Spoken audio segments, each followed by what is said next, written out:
get more out of anything you do if you want to participate and interact and ask and answer questions. Lily's been here with us 5 weeks as a freshman. Okay? I coach Lily the exact same way I'm going to coach you guys.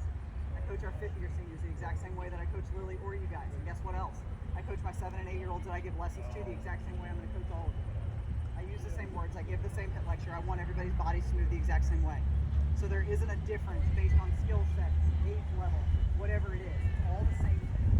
But I am a big question asker. All right? And understand, I'm not asking questions for my benefit. Again, I've given this maybe a million times or more in my life. I literally feel like I could do this in my sleep. Okay? This is for your benefit. It's about you understanding. All right? And what I think is really important is an understanding the what. The what are the X's and O's. The what are the words that are coming out of my mouth. The why is a million times more important than the what. Ask the why question. Get me to explain to you why I coach the way I coach. All right? I think any coach that is worth their salt, if they can't give you a reason of why they teach what they teach, let it go in one ear and out the other and move on with somebody else. If I cannot validate to Lily why I coach the way I coach and why I want her body to move the way I want it to move, she needs to stop listening to me. And very honestly, she probably shouldn't have committed to us in the first place. Does that make sense? It can't just be I'm the coach, I'm the boss, I'm the charge. Get the whys. Why is not a disrespectful question. I don't know who ever told anybody that. It's nonsense. Why is the only thing that is ever going to make you better. And I don't just mean that in softball. I mean that in anything you do with your life. Why is the thing that is going to make you better. Okay? So you will get a period at the end to ask questions. I hope you will. Okay? I hope you will ask questions. Alright? Because if I can't answer it, I shouldn't be teaching it. Deal? Alright. Couple things. There are 2 things. If you learn nothing else from me with your time with us, I'm totally fine with that. You get 2 things from me, I think that's fantastic. Okay? Thing number 1, here it is. I said I ask a lot of questions. I need you to be brave enough to be wrong. Okay? I need you to be brave enough to be wrong. I need you to not be 100% sure that you have the right answer when I ask that question, and I need you to give me an answer anyway. I need you to go out on a limb. I need you to be brave enough to be embarrassed, to not be 100% right, for me to correct you. I need you to be brave enough to be wrong. Okay? It's what I need from her. It's what I need from all of her teammates. Freshman year was a lot of being wrong, and that's okay. It's the only way we learn.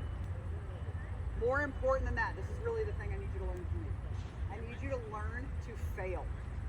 Learn to fail. And you all have to learn to fail now to ever have a shot of succeeding at her age, at her level. Does that make sense? Because the players who don't learn to fail now at 14, 15, 16 years old, you guys are ultimately players who walk into our offices as coaches or call mom and dad at home one night and say, I don't want to do this anymore. I want to quit.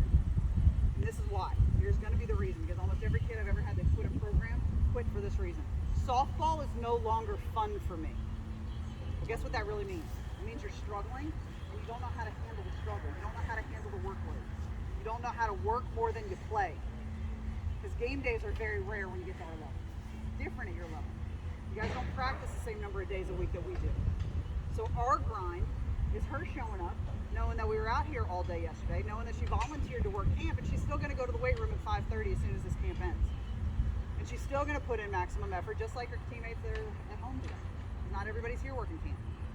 It's knowing that there's going to be days as a catcher that she's going to catch 2 bullpens in a day for this program in practice. And then guess what else she's going to do? She's going to go out to the outfield, and I'm going to run her ragged in the outfield, spraying balls all over the place that I still expect her to catch, just like one of our outfielders who's an outfielder only. Because that's what the work is. And it's about understanding and loving the practice and loving the heart and loving the work that you go through with all of your teammates. But you have to learn to fail now. You have to learn to fail in athletics. You have to learn to screw up at home. You have to learn to make mistakes. Parents can't bail you out from everything, because they're not going to be here to bail you out in college. They're not going to be here to bail you out when you're 25 or 26 and you make mistakes. It's okay to make mistakes. It's okay to get in trouble. It is okay to get grounded. It is okay to get your phone taken away for a week. You will all survive all of those things, I promise. Okay?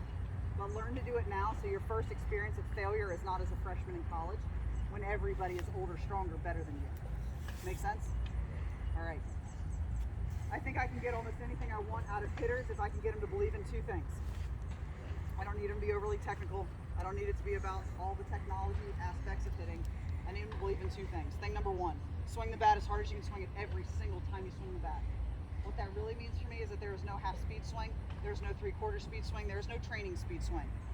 Lily's a freshman. She's been here 5 weeks. I hope that I have taught Lily a whole lot in 5 weeks that she's never done before, that nobody's ever said to her before. But here's the deal. I can't help Lily get better and work through the things that are new and hard and she doesn't understand yet until I see her go full speed with it. If Lily shows up every day and only gives me half to 3/4 speed, I can't help her get better. I can't help her figure the drills out because I don't know what full speed looks like. I want hitters who want to go wide open. I want big swings. I want them to make mistakes. I need them to make mistakes. Then we're going to learn and grow and get better from there. Okay? That's what I need. That falls into second thing. Second thing for me is that all hitters have to learn to hit doubles and home runs. Okay? Yes, I absolutely believe in power. 100%. Home runs change ball games. We change ball games on one swing. And any coach who doesn't say that, doesn't believe in that, doesn't want to win very many ball games.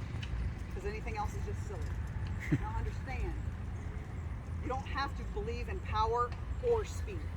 They're not mutually exclusive. It's not one or the other. Yes, I believe in home runs. Yes, I believe in changing the score with one swing. Yes, I believe in us pounding the ball.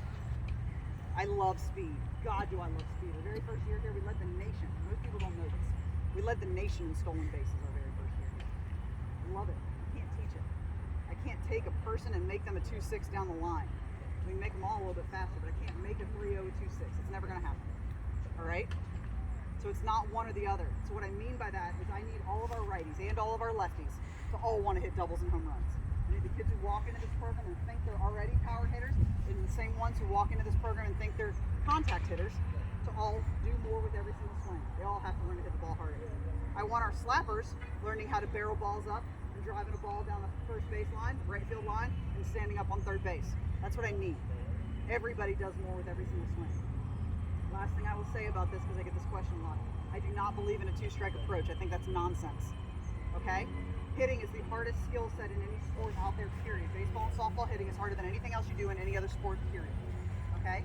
You can't take the single hardest thing in sports and have 2 or 3 versions of it based on a count or a score or a game scenario. All right? So here's my two-strike approach. Swing it for all you're worth, and let's hope we run into one. And if we don't, we're going to learn from it. We're going to have a better at bat the next at bat. That's my two-strike approach. Okay? We take the same giant swing with the game on the line as we did in 0-0 count with a leadoff at bat. Make sense? Those are my 2 things that I need our hitters to buy into. Okay? At this point, turn and face me like I'm your pitcher, please. You should either be a righty or a lefty. Nobody should be facing me like you're my catcher. Okay? Everyone's favorite. Take 1 step forward. 1 step forward. Perfect. Everybody's good. All right, here we go. Okay? Now, from the position you're in right now, back